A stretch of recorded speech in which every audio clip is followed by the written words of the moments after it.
Hi, my name's Chris from Redline Caravans, and today we're going to give you a short instructional video on how to use the GoPod and how to set it up once it gets delivered to your house.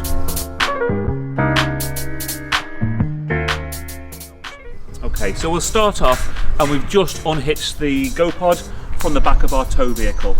The first and most important thing is that we must engage the handbrake. Just the same as your car's got a handbrake, just engage it so that the pod doesn't roll on your driveway.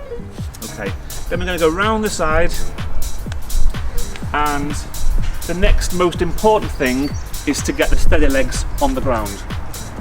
So inside your GoPod, you'll see the leg winder that comes complete with the GoPod, and all we're going to do, we're going to insert it into the little cutout underneath the GRP shell, and we're going to make the leg go down to the floor so that we can jump in the GoPod and it's nice and steady. And do that on both legs until the foot is firmly on the ground. Some of you might use a drill attachment to do this quicker, but you've only got two legs, one either side of the rear of the vehicle. And it's firmly on the floor now, and just stow that away somewhere safely inside the pod. And now we're going to show you how to insert the water pump to get running water inside your kitchen into the sink. So on the outside of the shell, there's a water inlet. Just open the flap and you've got two ends to the water pump. The white end with the trigger situation is the bit that goes into the white GRP shell of the GoPod. And then the other end is the submersible pump, which basically submerges into the water, into your water carrier, and that gives you fresh water into your sink. Then we're going to show you how to connect the mains lead. So with your GoPod, you've probably selected a mains lead bundle, and quite simply, the other end of the lead is connected to the main supply, and then on this side, you've got a little inlet, and this is where we're going to connect to the mains electric. So open the flap to 90 degrees and simply push in the slot and keep pushing until it won't go any further. And in the reverse, if you wanted to remove this, all we're going to do is press down on this little blue lever on the left hand side and pull straight out. Oh. And then we're then ready to go inside and raise the roof. So now we've come inside the pod, I'm just going to show you how easy it is to raise the pop-up roof. So you'll see there's 6 leather straps with press studs in. Just unclip the press studs and simply raise the roof with both hands in a uniform manner. That gives us much more headroom to jump inside the pod. So now we're going to show you how to use the control panel. So the new control panel is located on the outside of the wardrobe, just on the side wall here. And as you can see, it's very, very straightforward. There are only 5 buttons on the control panel. The first top left-hand button is the power on and off. So I'm just going to switch the power on. And as you can see, I've got a set of LED lights up the right-hand side. That's showing me that I've got a fully charged leisure battery. Now if those indicators do go off, you can just simply press the second button along, which is a battery symbol with the letter L on the battery. Just press it again and those indicators relight up. So I've got nothing to worry about because I've got mains power in there and the battery's fully charged. I'm going to throw some lights on inside the pod. So on the bottom row, we've got a light indicator. Press that and all the lights come on in the pod. And you'll see there's lights in the ceiling, there's lights over both windows, there's a light at the back door for the awning, and there's some reading lights at the front of the pod as well. We've got a tap symbol, so this is going to provide power to the tap symbol to allow us to pump fresh water into the sink. So if I want to use the sink, just press that little button there.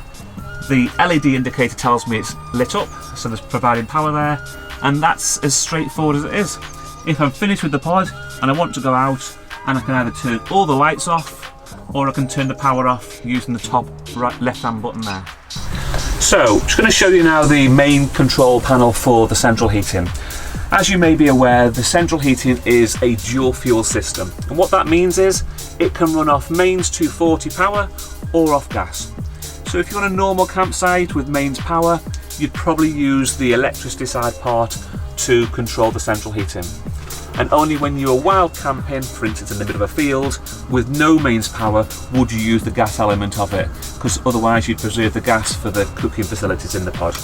So, you'll be located to a 2-dial control panel inside the footwell of the pod.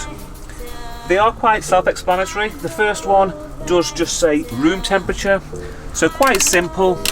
It starts off really cold where my finger is now, so 1/4 past, and goes right round almost 360 degrees and stops here. And that's at its hottest setting. Now that would be too hot for inside the pod, so you probably try and find something in between those two temperatures to get the best temperature. Now, I'm currently plugged into the mains, so I'm going to show you how to run the central heating from mains 240 first of all. So, on the next dial along, it does say space heater on the top of this dial, and you probably see the 3 squiggly lines here, so 1 squiggle, 2 and 3. So I'm just going to place it onto the first setting, and that's its lowest setting. So that's just showing you how the blown air is coming out of those vents at the front of the pod. You can barely hear the central heating on the first setting, so you can sleep with that on at night time if you want to, if it's cold outside. I sometimes do. If you want more power, you just turn this dial up to 2 or 3. Now, when we want to turn the central heating off, we're going to turn it back to the original position. So that's the circle, which is located at 1/4 past. When we turn the central heating off, it takes 2 minutes to actually switch off. So what that's doing in that 2-minute period is cooling the elements of the central heating boiler so that it doesn't malfunction. Don't worry, it's not turned off straight away. It's not supposed to. Now, that's the mains 240 side of things. If you wanted to run the central heating off gas, as long as you've got the gas at the front of the pod, all we'll do with this knob here is turn it right down to the bottom. You may see a little flame at the bottom of here if you've got your head down here low enough, and then it's finding the gas source and igniting it in the gas boiler, and that's how to work central heating. So now I'm going to show you the cooking and washing facilities in the GoPod. As you can see, there is a 2-ring gas hob. So we've connected the gas at the front of the pod with our gas bottle, and very similar to your gas cooker at home, you just need to push the control knob in, turn, and we need to ignite it with a lighter or gas lighting tool. Okay. Once we've done our cooking, just leave it to cool down for a few minutes, and then we can replace the lid like that. So I've showed you already how to connect the water up outside the pod. All we're going to do now, if we want to fill the sink up, is turn the tap on, and it'll pump fresh water into our sink. So, this is the standard fridge in most GoPods, and if you've not paid for an upgraded fridge of any kind, this is what you now get. So it's a much better finish than previous versions. It's got a black or charcoal grey top. So it's a top loading fridge, this one, and it's got a brushed stainless steel finish, usually got some adhesive covering on the outside. So this is great if most of your vacations are on mains 240 hookup, because this fridge is now, obviously you can't see it, but it's freezing cold in there because I've just connected to the mains before. Now, there's a little control panel at the top of the fridge, and the only one that I want to draw your attention to first of all is like a temperature gauge. So there's a little dial here with a lightning symbol next to it, and it's numbered 0 to 7. Ideally for food and drink, you'd probably want it set to about 4 or 5 on the dial here. Okay. As you can see, in the top loading fridge, there's plenty of space in there for all your food and drink, and it keeps it nice and cold for your vacation. Now, if you have got a 13-pin socket on the tow vehicle that you're towing the pod with, that will actually, whilst the pod is in motion being towed, it will actually keep the food and drink in that fridge at the temperature it went into there. It's very, very clever.